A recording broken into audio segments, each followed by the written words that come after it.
taking care of all the shit that they were supposed to do right the first time. Now, does this seem fair to them at all? I mean, after all, they gave you 2 weeks' notice like a responsible adult. Of course not. Letting them go is an asshole move. So how do we fix that? It's real simple. I'm gonna give them 2 weeks back. So it's... What did you say, Ryu? The point taken. They're working for a company for 2 weeks they're already leaving and don't want to work for. They get a 2-week vacation. It also lets them get their shit in order for their next job. I'm sure there's going to be some people that have something to say about it, so I'd legitimately like to hear what you guys have to say in the comments. Go like that section on fire. I'm also curious if your current job does the same thing. So a new company policy has crept its way into our company. If you turn in your 2 weeks notice, we're just going to let you go right then. What I have found is that when somebody turns in a 2-week notice, for that 2 weeks, their heart's not in it. And you spend the next month taking care of all the shit that they were supposed to do right the first time. Now, does this seem fair to the employee at all? I mean, after all, they gave you a 2 weeks notice like a responsible adult. Of course not. Letting them go is an asshole move. So how do we fix that? It's real simple. I'm going to give them 2 weeks pay. So instead of working for a company for 2 weeks they're already leaving and don't want to work for, they get a 2-week vacation. It also lets them get their shit in order. Look how beautiful that guy is. I'm gonna set him in the water. Yeah, it's got a crawfish or crayfish. We want to call right here. I like to fight. Come here. Yeah, that's some crayfish here. And yeah, I'm just gonna dump the rest of them out. Look. I was on my way to the next job and I pulled up to the light behind this guy. And then I looked across the way and I saw that. Inhale this, but do not touch.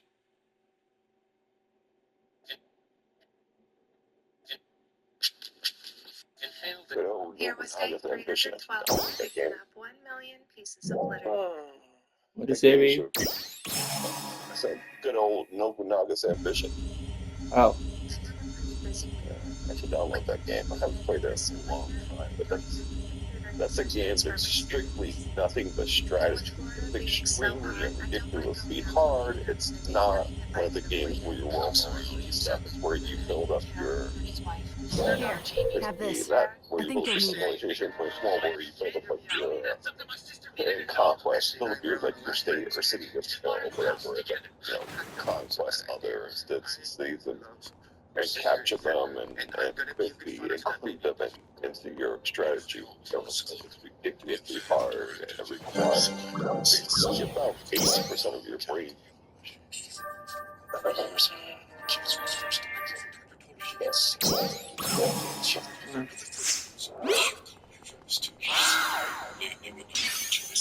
Actually, no, she's not really. It's your wife's choice. Who's in charge here?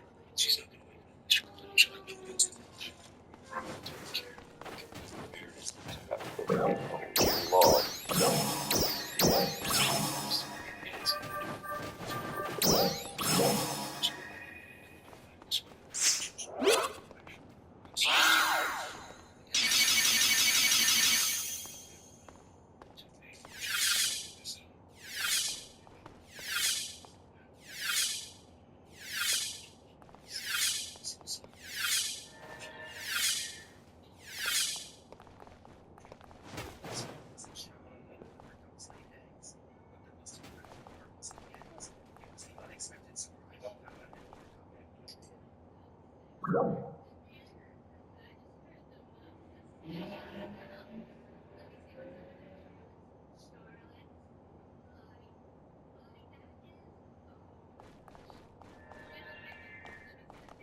Means if you're out working late, so am I, right beside you, helping you. Because my day doesn't end until you're done. You get to work, and I'm up at 2 a.m. to bail you out. Car breaks down, take mine. When your child care falls through, and the boss goes, kids, and the highlight of my entire week is teaching the kid how to play candy. I go on vacation. The company goes on vacation. We all go to the same spot, and it's all paid for by the company. So right now, all this equipment is going to set off the metal detector. So we're going to tell them to sit. We're going to take everything off. Anything that could stress TSA out, like this, and even this collar here. You've got to ask yourself, how does your dog handle being completely off leash? If your dog doesn't do well off leash, you can also come through TSA with a leash that has little to no metal, so it doesn't set anything off. So you're a doctor. There you go. That's like Best Robert's other favorite game. Discuss this later. 21 to the next stop. I don't know what you're talking about. Oh, that gave up. This interview, this answer. Humans are apex predators. Apex predator beats out. There are things in you that you have to have that you And cannot then get if you're playing the game in a whole lot of words. that you have to have that you cannot get. So you have to. That's out of lost on language to this interview, this answer. Humans are apex predators. Top of the food chain. That booger's phone. For you.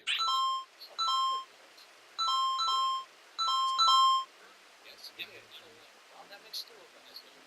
In a future world, amputations have replaced the death penalty. Death row inmates must have a part of their body amputated every month as punishment. The severity and frequency of the amputations are determined by the victim's family. The punishment only ends when the family signs a letter of forgiveness. Willie, a violent and cruel criminal, is the first to undergo this new form of punishment. Having brutally raped and dismembered a young girl, Willie broke down when he learned he, too, would be dismembered. Soon, he was on the operating table with the victim's family present. The victim's father picked up the phone. His eyes were filled with a vengeful determination, and as the scalpel slowly descended, a satisfied smile appeared on the father's face. His younger daughter, however, was frightened and quickly left. The second surgery began soon after, and this time, only the father and older daughter attended. As the sound of a chainsaw filled the room, the older daughter turned and silently left. Looking at his mutilated body, Willie finally began to regret his actions. In this surgery, Willie lost his left leg and right hand. In a state of endless fear and despair, Willie braced for his third surgery. This time, only the victim's father was present. After the surgery, Willie was left without his final leg, now a quadriplegic. But the victim's father chose to continue the dismemberment. Willie's kidney and lungs were injured, and he could only survive on nutrients through and forth. He was also forced to watch the push of his own surgeries. By now, he had become polite and calm, but the victim's family chose not to forgive him. Soon, the fifth surgery arrived. This time, Willie had his genitals removed. He didn't shed a tear and no longer spoke to anyone. The victim's father watched the sixth surgery without any emotion. In this operation, Willie lost his ears, nose, and the tip of his tongue. Even the remaining hair was lasered off. At this point, the victim's father finally signed the letter of forgiveness. Looking at Willie, now wrapped like a mummy in his hospital bed, the father's expression was weary and complex as he turned and left. Finally, Willie's punishment was over. In a future world, amputate... Heck yeah, it was really popular. Hey, maybe change it. Oh, that's really sweet. Pete wishes he could play with it. We totally could do that. Listen, pick a character, I'll tease, and then stand. Like you're doing right now. Best idea. No. I mean, I love you, obviously, but fantasy role-playing games are at the far end of that affection. Okay. My best friends just broke up with me. I can see the games. Yeah. It's working. White man didn't tell you you can cross yet. Excuse me? No.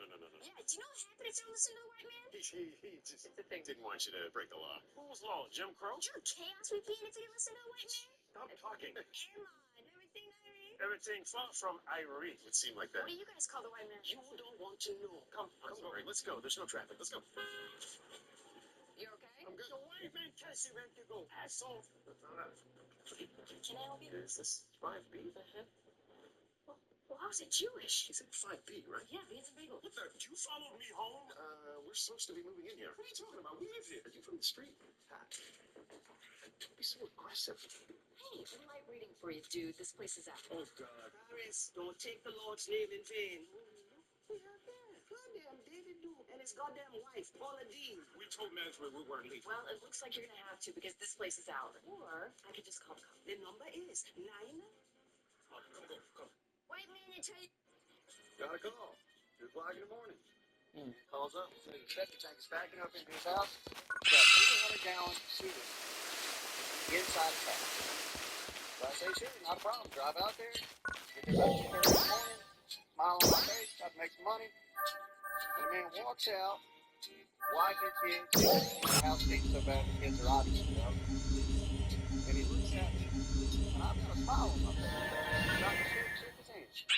And he says, what in the world possibly went wrong with your life if you're pumping septic tanks at 2 o'clock in the morning? Well, that's the thing. I wasn't pumping septic tanks at 2 in the morning. I got right back in my truck and drove away. Got a call. 2 o'clock in the morning. Man calls up, says the septic tank is backing up into his house. He's got 300 gallons of sewer inside his house. So I say, sure, no problem. Drive out there, get there about 2:30 in the morning, smile on my face, try to make some money. And the man walks out, wife and kids. And now, you're resisting. I'm not resisting, sir. Resisting? It's fighting somebody. I'm following. Have you never seen a First Amendment audit before? Yes, sir. You're now in the realm of resistance. I never said no. I never said no. I never answered that question. No. And now, When this boy brought an aquarium home for the first time in his life, he didn't know how to set it up. So, he searched the internet and started assembling it following the instructions. He never imagined that something unexpected would happen. After installing the pieces from the package and turning on the light, he poured some fish into the aquarium using a glass. When it was finished, everyone was impressed and gave it a like. Wait, you're suing my cousin? She's 12. She may be 12, but she told everyone, including the police, that I touched her. Said it happened at your parents' BBQ. She even cried in front of officers. Said I cornered her. I went to jail for that lie for 2 weeks. She's a kid. She didn't know what she was saying. You were proven innocent. What more do you want? I want my life back. My job gone. My friends gone. Even you looked at me like I disgusted you. Everything happened so fast. What was I supposed to believe? She's not human. She's just a child. And I was your husband, but the second little C cried and said something she pulled out of a Netflix drama. You chose her, without even blinking. She made a mistake. Why ruin her life now? She ruined mine, and her dad busted into our house and trashed everything while I was behind bars. Who paid for that? Who apologized? No one. You were cleared. Why can't you just let it go? Because being cleared didn't unshatter what she did. She lied in detail, with date timelines, tears dates.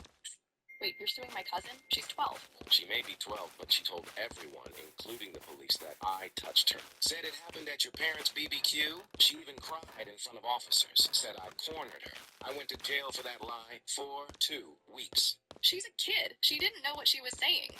You were proven innocent. What more do you want? I want my life back. My job gone. My friends gone. Even you looked at me like I disgusted you.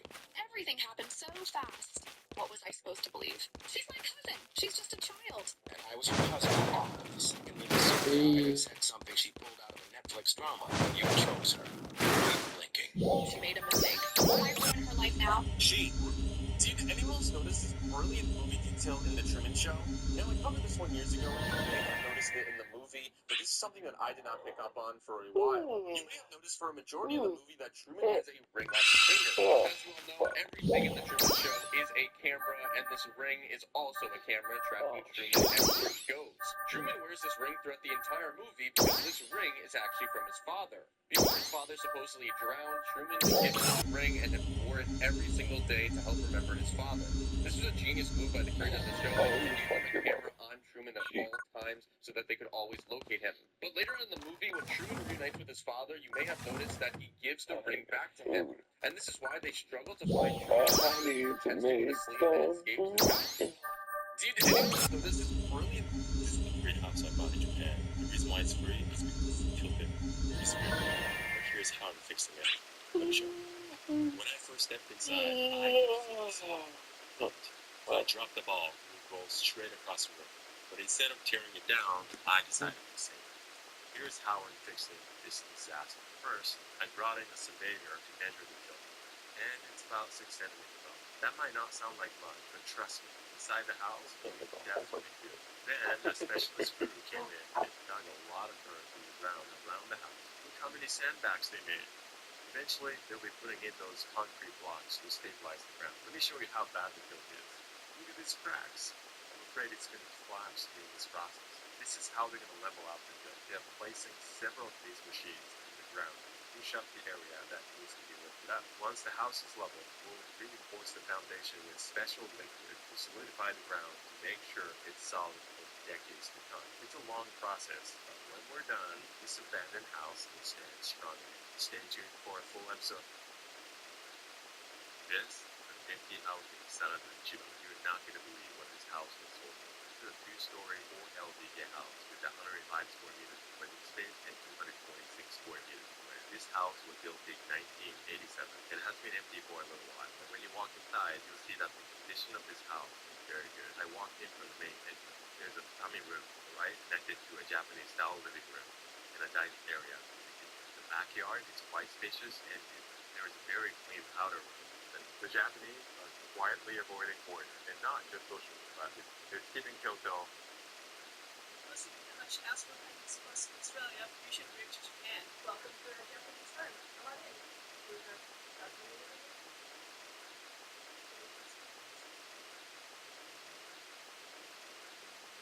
Ever dreamt of escaping to the Kyoto countryside? This cozy 4DK home in Ameoka could be. Hi, excuse me. Imagine owning your very own Nigeria budget and abandoned houses.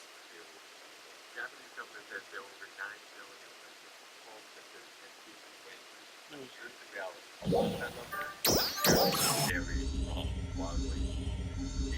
Owning your seaside log cabin is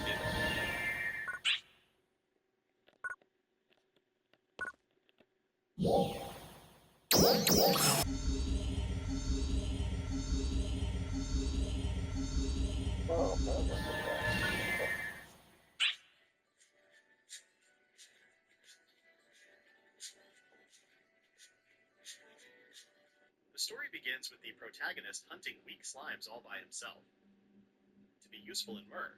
Additionally, his species had been changed so that he could handle the strain of the transfer. Ryoma was encouraged to enjoy the world to his heart's content. Kiska was born in Katarov Village, known for its S-rank dungeon. Adventurers filled the streets daily. But unlike them, Kiska wasn't a fighter. I work as a farmer, Aika told himself quietly. Did you know, Robert? Did you know? Yo, Jackson. I gave a lot this monster for 50. Oh, 350. Yeah, we gave him all the monster for 50. Damn, lock this monster up. Gave him 350. And he coming back for more. Damn, lock this monster.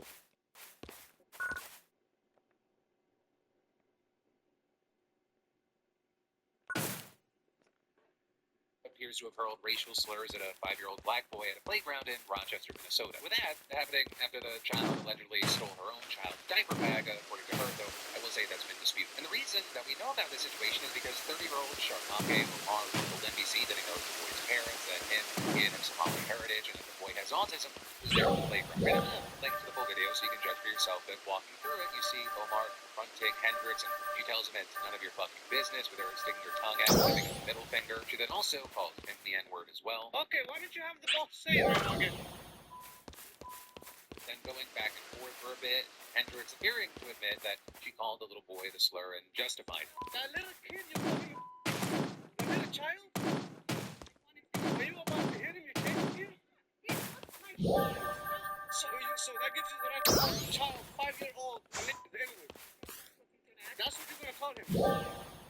Rinse this whole situation, the video gets a lot of attention, you see the reactions that you often expect, but then we see something else happen. Hendrix starts a fundraiser on Give, Send, Go. Am I the asshole for laughing in my sister-in-law's face when she DNA tested my daughter? No. So I'm 30 man over my daughter, who's 6. I am not really related to her at all. There is no blood relationship between us. I was friends with her mother for most of my childhood. We were never involved romantically, and we were always just friends. She had her daughter at 23 with her 25-year-old husband. When my daughter was a newborn, her mother and father were killed. I won't go into too much detail for privacy reasons, but it was a workplace shooting. My friend and her husband had been working in the same building, and they were both killed. Both my friend and her husband had grown up with less than ideal families and didn't have any siblings, so there wasn't any next of kin for their daughter to go to. However, because I was close with them, I was able to adopt her. Even though I had been iffy about the idea of